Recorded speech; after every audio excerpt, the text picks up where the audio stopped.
And where you were born? You mean 1/12/31? Okay, so you were born January 12th, 1931, okay. Right. What is your full name? John Dominic. Okay, and where were you born? Newcastle And Hospital. what were your parents' names?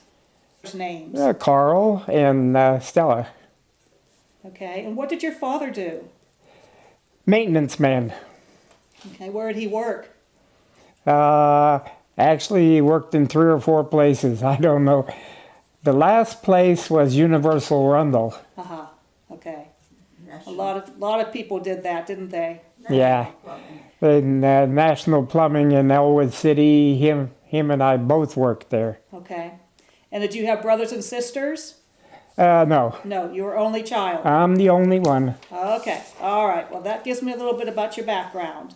Let's see if I've forgotten it. We were chatting earlier, and you said that you were married on May 4th, 1952. You're right.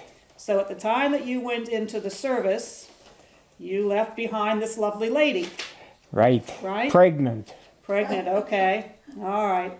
So when did you join the service, and how did you join the service? I didn't join. They drafted They me. drafted you, okay. And they weren't supposed to. They said that they had enough until then I got a call and they said they needed more people.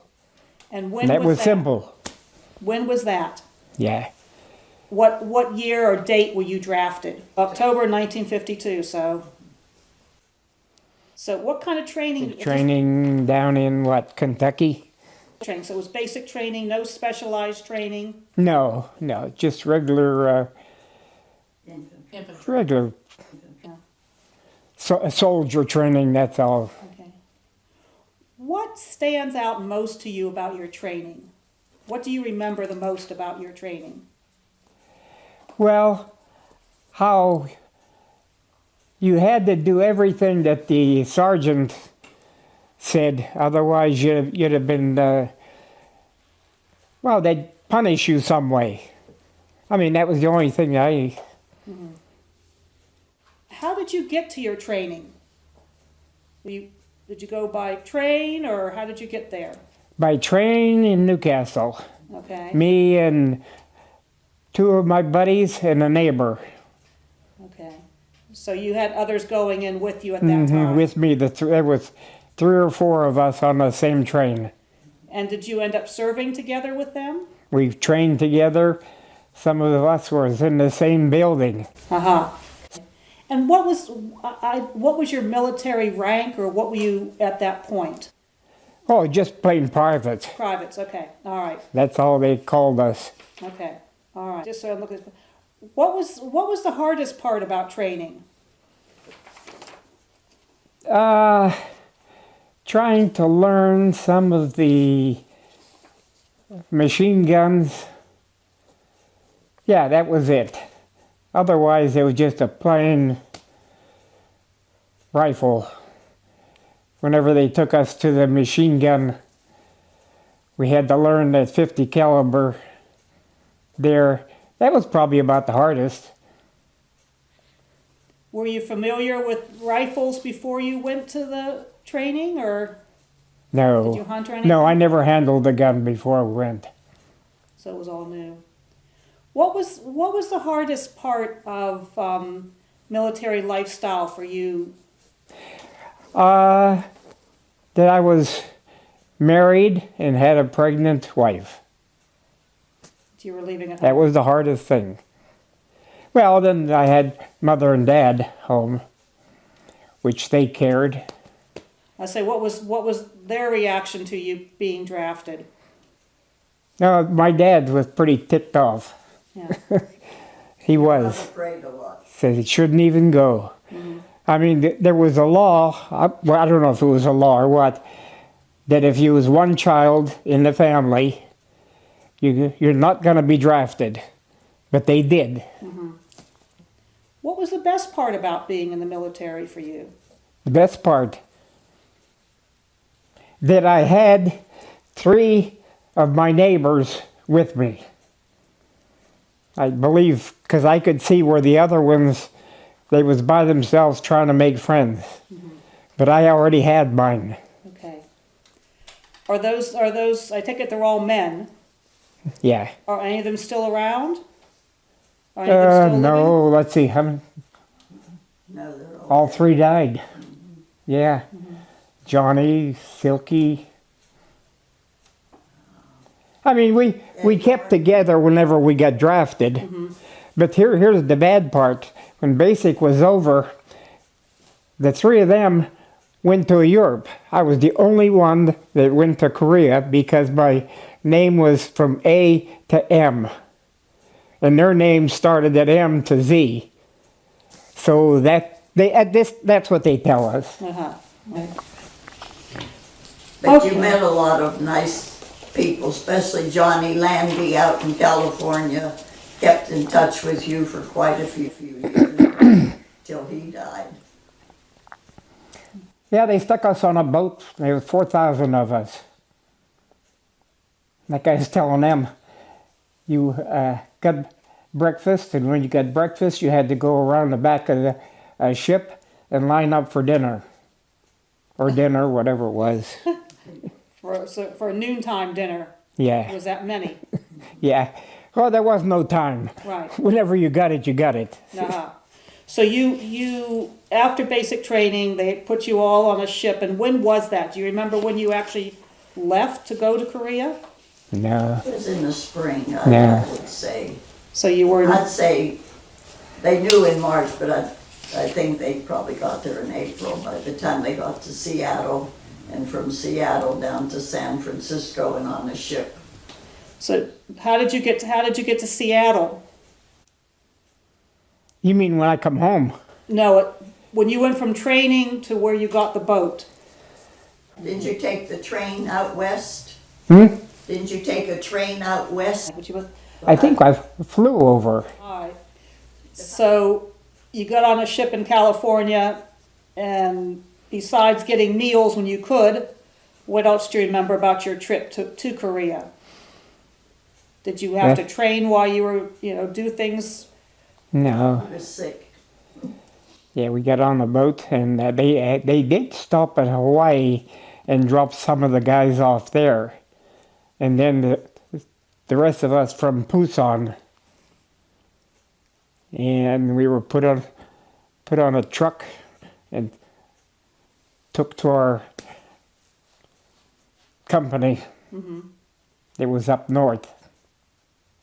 What do you remember about your experience in Korea that you would want to share with us? Well, we went through 2 or 3 cities, and these little kids were running all over the place. They lived in they dug on a hillside and lived there, built a fire when we went by there, but I never seen them again. I was in the mountains for 11 months. So you were mainly, were you mainly walking?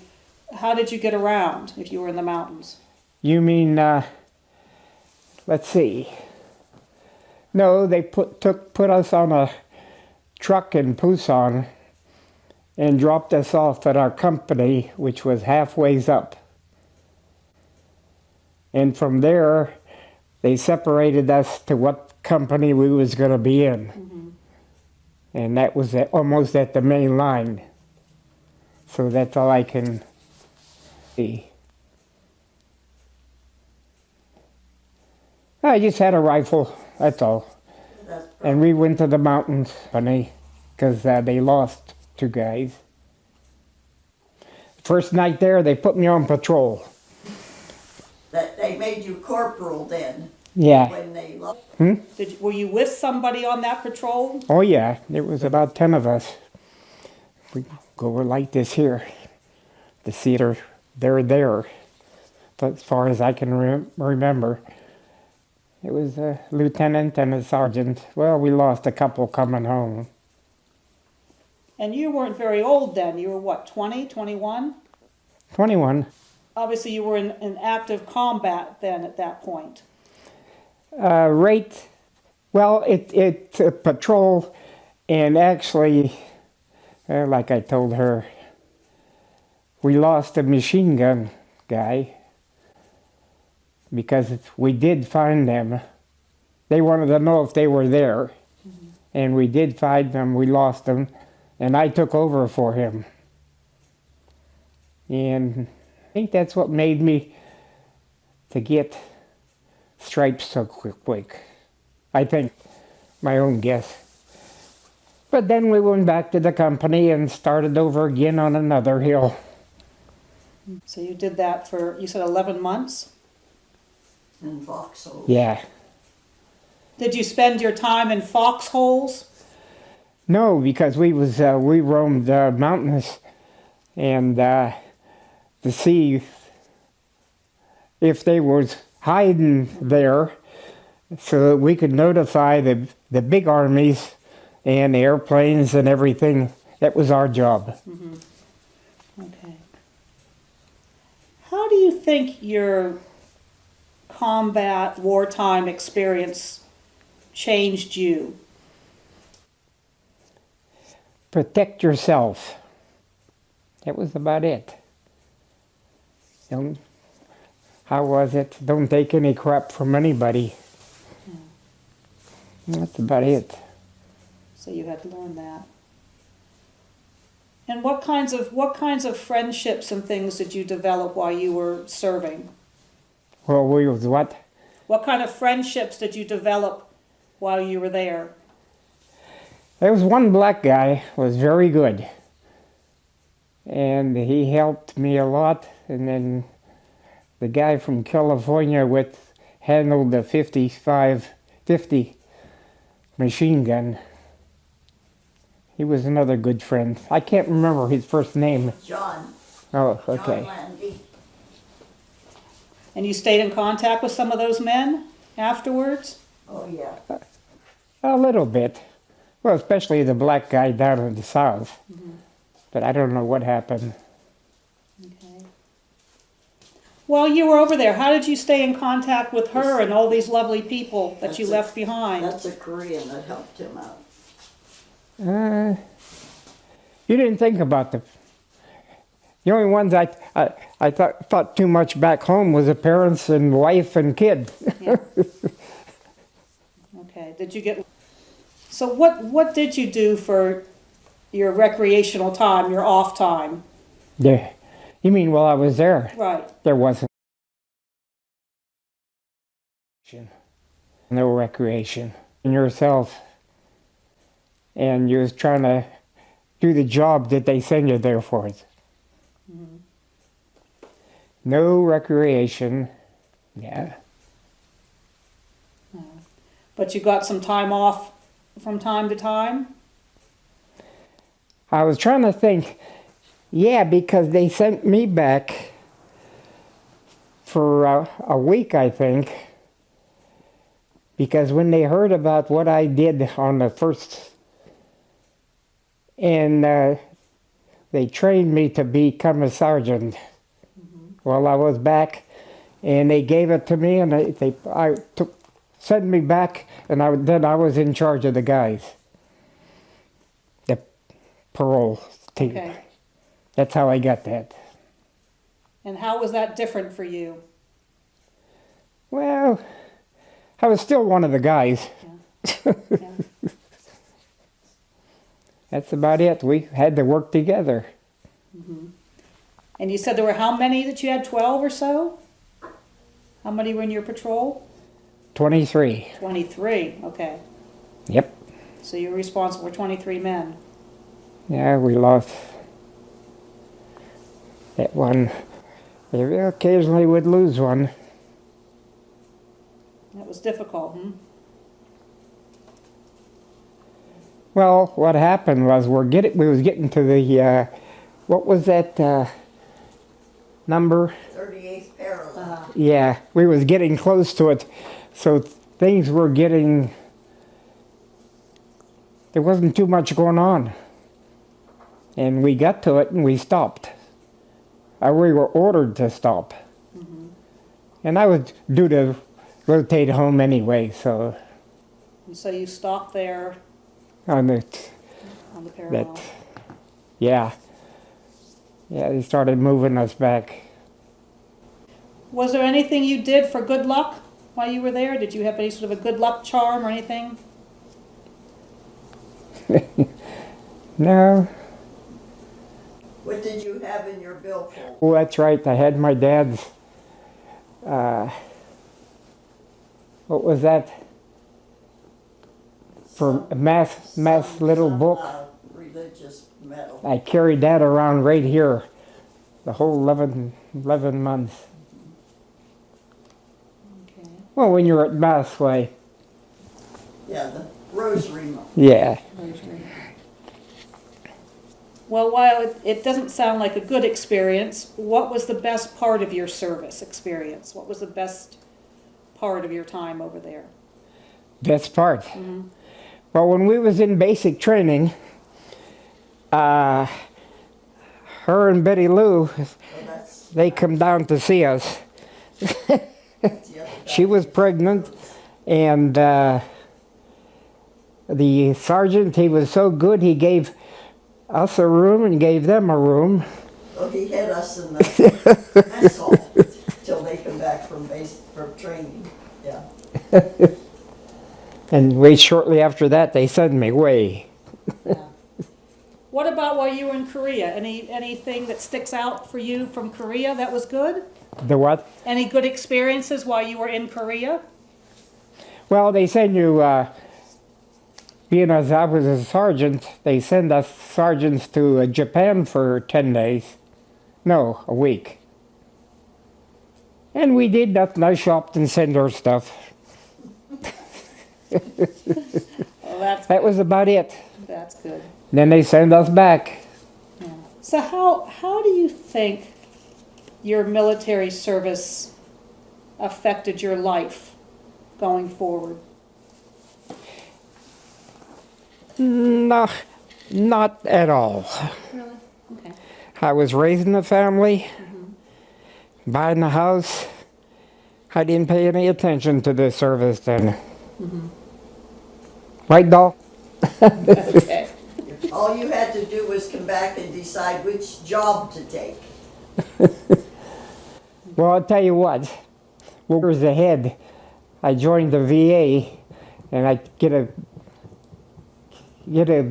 heck of a checkup once a year. Last week I got it. I never had a checkup like that. Everything was okay. Good. VA. Good deal. All right. Yep, so I won't go back for a year. Of course, I got a 20 years doctor.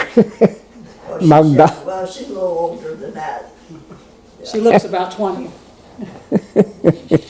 Truthfully, whenever I came home, got off that boat, and was going to get on a train across the United States, they were going to discharge me. And when I got off the train, I forgot about Korea completely. The hell with it. So you came home. When did you leave there? When was your Pusan. But when? When? Yeah. I Know don't what day it was? remember. It just shows here his service date ended in October of 1954, but I know he spent the last short time in, New Jersey? Well, yeah, but if he was on for Sue's first birthday. Yeah, that would have been So he would 1954, have been yeah. home. So when you came home, the war was over? Is that how you got to come home? Well, there was that, what do you call that, 38? Amnesty or Yeah. armistice? They was talking or something, I don't know, when I come home. But how I did you didn't pay attention. how did you find out you were coming home? Well, you more or less in your brains kept track that, knowing that you was going to be there for So 12 they- months. So they told you you're going to be here for 12 months and then you That's go home. exactly. Then they're going to send you home. Okay. So you served your 12 months and you came home. Yep. Okay. And what was it like coming back home? What was it like coming back home? Was there a nice reception for you here for the people of Lawrence County? No. No, not the way they just dropped us off. And there's a camp there. They put us in the camp for physicals. Everybody physical. Then they put us on the train across the United States to come home. Okay. What message would you like to leave for people when they see this interview? Is there anything you'd like to say to them about? Well, that it was just luck for one thing. And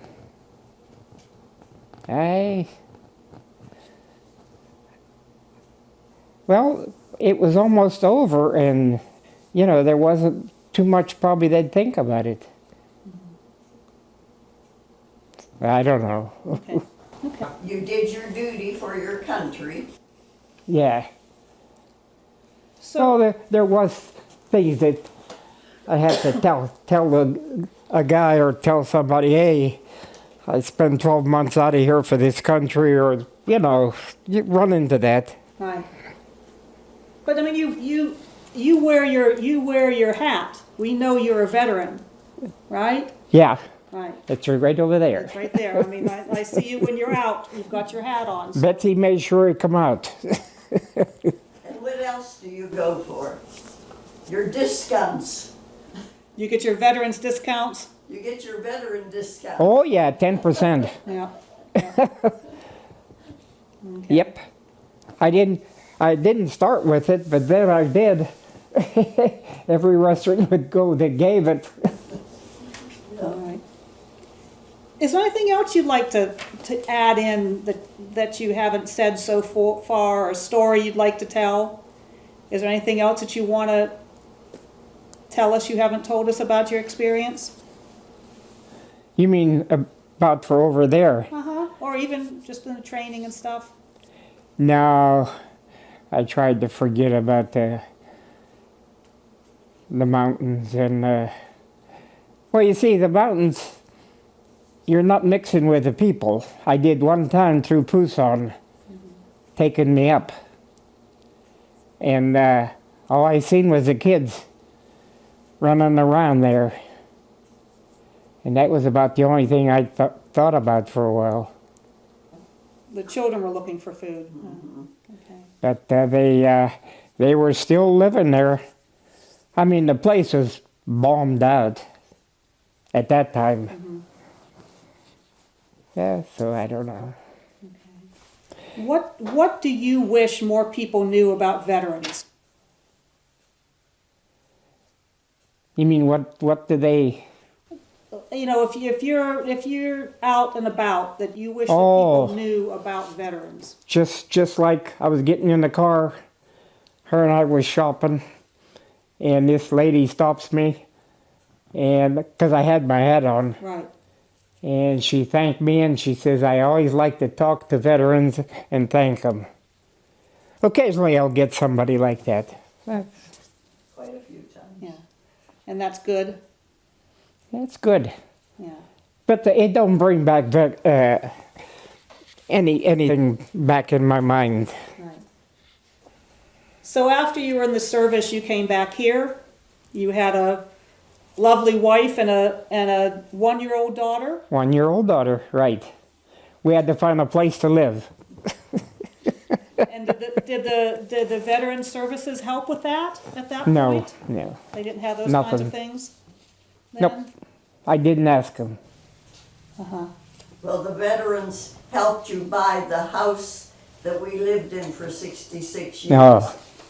You got the, what would you call that? A VA loan or VA something? loan, A VA yes. loan? Oh, that's right. I did get the loan Yeah, the VA. because I was a veteran. And then we bought the house. We lived there 66 years. Then we moved here. You just moved out, yeah. And you had how many children? 5. 5. Yep. 2 boys, 3 girls. Betsy's one of them. Okay. Okay, and they all but one was born after you came back. Yeah. Yep. Okay. You've been through a lot of this, huh? That's right, yes. Yep. 70 years, you said now, you're coming up to being married. Yep. 70, and all good years because he returned from Korea and you couldn't ask for more. Okay, right, And he provided for his family, worked until retirement, although he took retirement at 62. Right. that's good. Then he worked part-time. Well, we had good mothers too. I mean, you, Yeah. Well, both my mother, your mother, they parents helped us if we ever needed it. and extended families. But you left out one thing. You went to GI school. Oh, I forgot, yeah. You went to GI school. What right? was- I learned bricklaying, cement work, and I did that side work for I don't know how long, plus the mill. I Okay. forgot to tell you. All right, so that was a benefit of the military, if you could. Right. We had a good guy that ran the thing. I mean, he was cheap in his to pay for it, and the government had a certain thing that they would pay him every month. Now the extra money there he gave to us while I was in his school. So, That was Joe Clavelli, the yeah, original Joe All right. Clavelli. that helped too. That money helped. Yeah, it did. I did cement work and bricklaying for how many years on the side. And then while you were in the Army, and especially over in Korea, I think your basic salary was $52 a month, Mm-hmm. and he sent it to me, so I would have extra money too. Now, while he was gone, were you living with your family or with his family or on your own, or what did you do? Originally, when he was drafted, he and I lived in with my sister and her husband Okay, in the family home. okay, And then after I had our first child, Susan, I got an apartment up on the south side that I was closer to my parents Okay. and family, and the Dominic side of the family. And we stayed there until he was discharged. And then when we were expecting Joe in November of 55, that's when we knew we needed a house. So we went house shopping. And that's how we got the house on Borline Street. Yep. 66 years. So we lived with a nice family. We lived in the upstairs apartment of their home. They were on Terrace Avenue on the south side. And they were very nice to us, very helpful too. Yeah, Joe bought the house next door, and he's still there, and we're gone. Oh, you mean on Borland? yeah. Mrs. Clavelli's still there? Yes. Yeah, yeah. What was it like back here while he was gone? What was it like for you? Well, probably raising a infant, then a toddler, and like I said, living in with another family helped because they had a child, so that helped. There was, how would you say it, background help there. Right, And then the fact that my mother was only maybe a couple blocks away that she lived, and her and my stepfather drove us a lot of the places. And then his Army buddy that he met, Johnny Salzano, at the time it was his girlfriend. Well, Betty Lou would come if we needed, Sue and I needed to go somewhere. So with Betty Lou's help, we went different places and dropped Sue off at his mother and dad's, and they babysit while her and I did our little, go to a movie, go to shopping, whatever. But we kept busy. I mean, back then, there were so many in the service.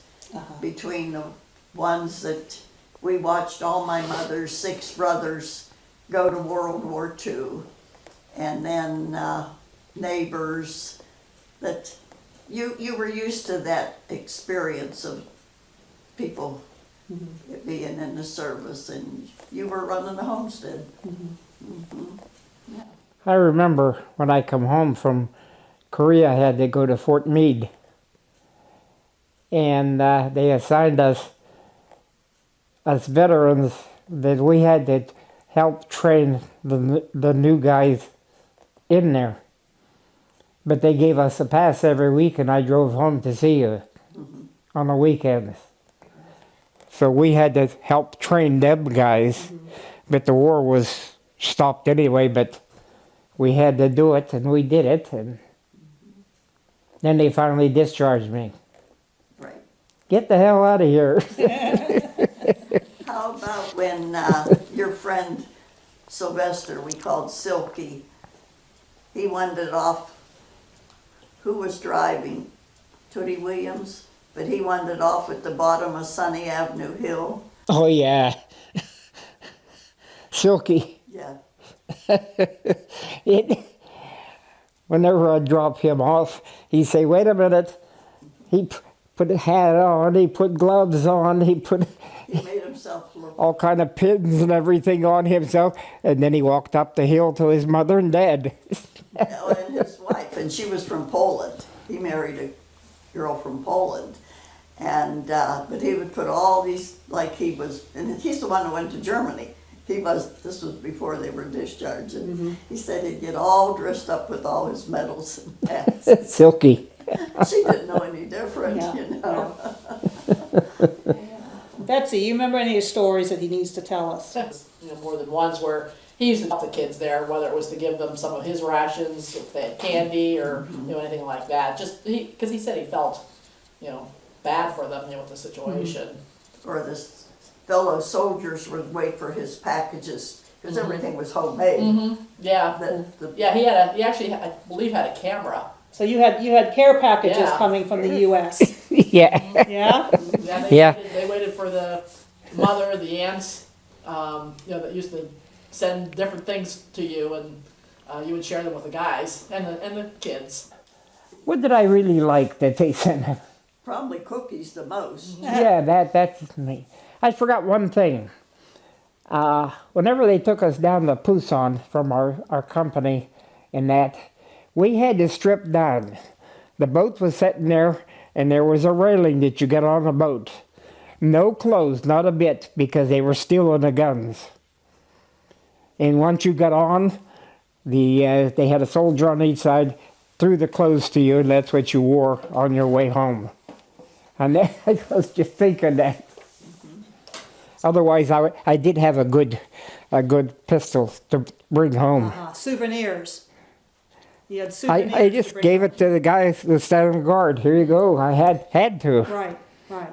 And the one thing that, you know, we as kids asked him, you know, whenever he would talk about this a lot, then finally after years, is that when he says, yeah, they wanted to provide me my last sergeant stripe, because when he was discharged, he was a sergeant first class, and sent him to Hawaii. We asked him, why didn't you go, Dad?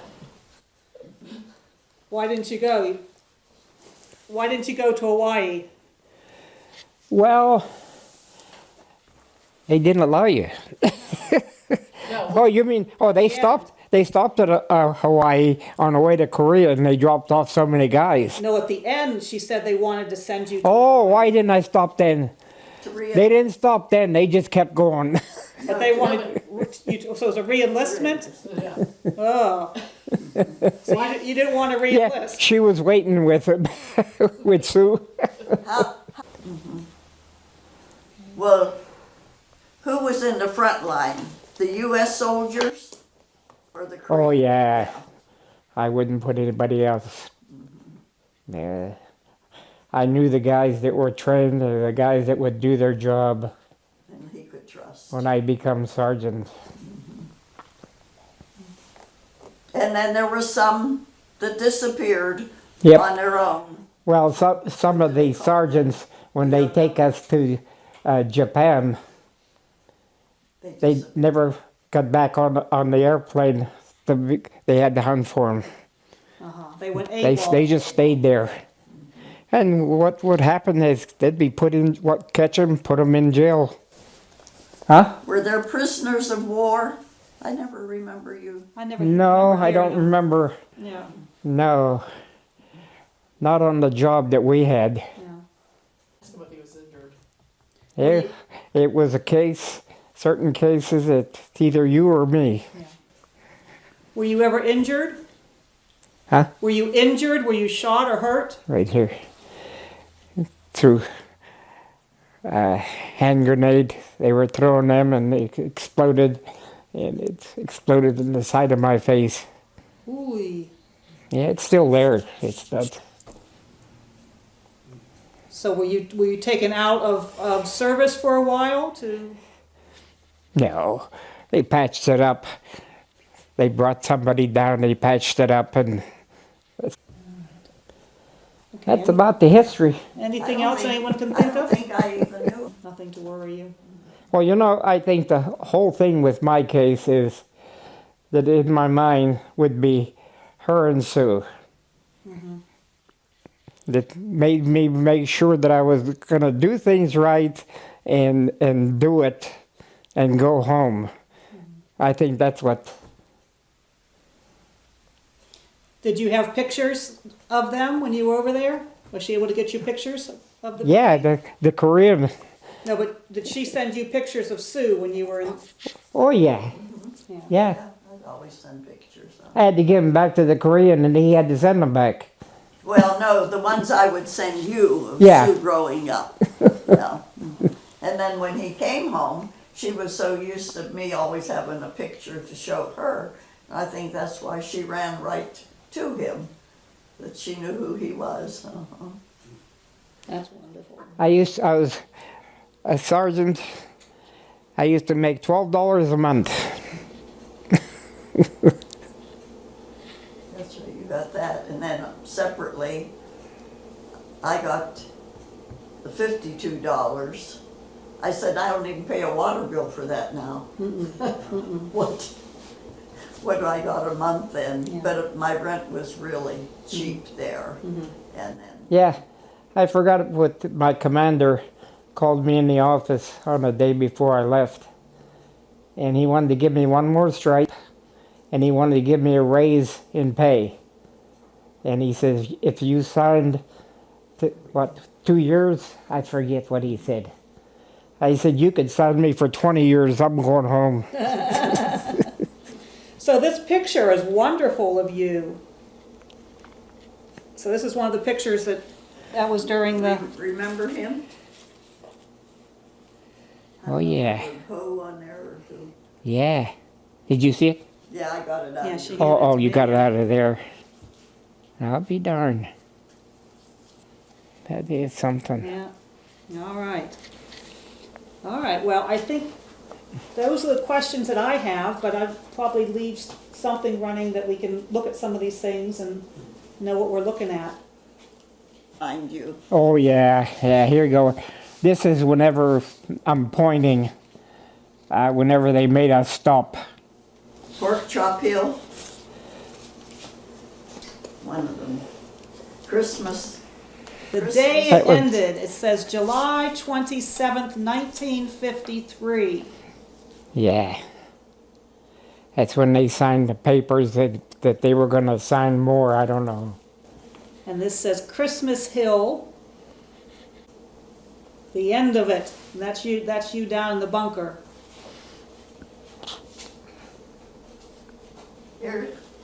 Here's your black buddy. I have Henry Harden from North Carolina.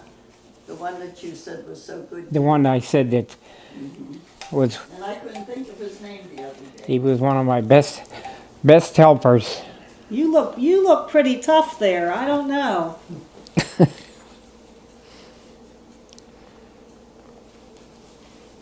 You look young, but you look pretty tough. I took care of him. So what are all these piles of clothing? A clothing inspection? What was that all about? It said clothing inspection here. The where? It says clothing inspection. Were they checking out your clothes? I think that was whenever they signed supposedly the peace. That they had all their equipment. I don't remember that. No. So it doesn't look like there are many trees and things around there, just shrubs. It looked like it was not a bunch of tall trees and things where you were. Let's see. Well, I mean, when I look at the pictures, I don't see a lot of trees. He said it was all hills. Just mountains, looking around. Mountains, and that's where they would hide. Are you Buzz? Yeah. Was that a name that Well, you here's- got while you were there? Here's actually one of the mountains that we Here's were one with trees. through. That I don't remember. I didn't know you had the pictures. There's a bit more tree I see. coverage there. Yeah. There we are. That was a machine gun kid. Is this what you lived in when you weren't in the foxholes, all those tents? I don't remember that one. Where it This one? yeah, this one here is whenever we all went below the line and everything, you know, it stopped. Yeah, that's what that is.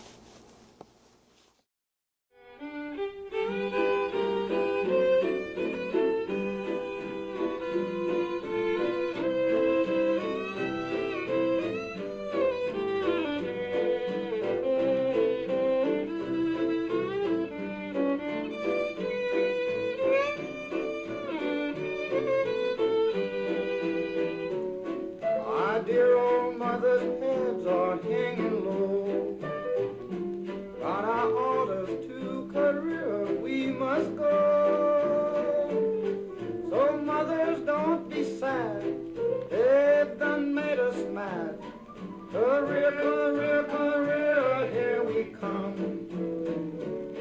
We hoped and prayed this day would never come.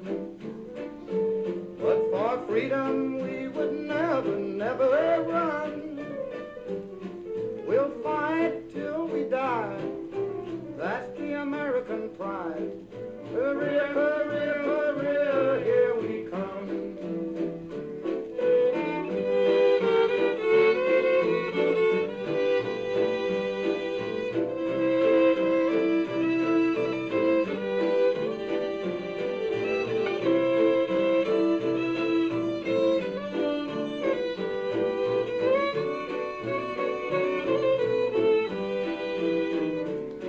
Our dear old mother's heads are hanging low. Got our orders to Korea, we must go. So mothers, don't be sad, or they'll make us mad. Korea, Korea, Korea, here we come. We hoped and prayed this day would never come.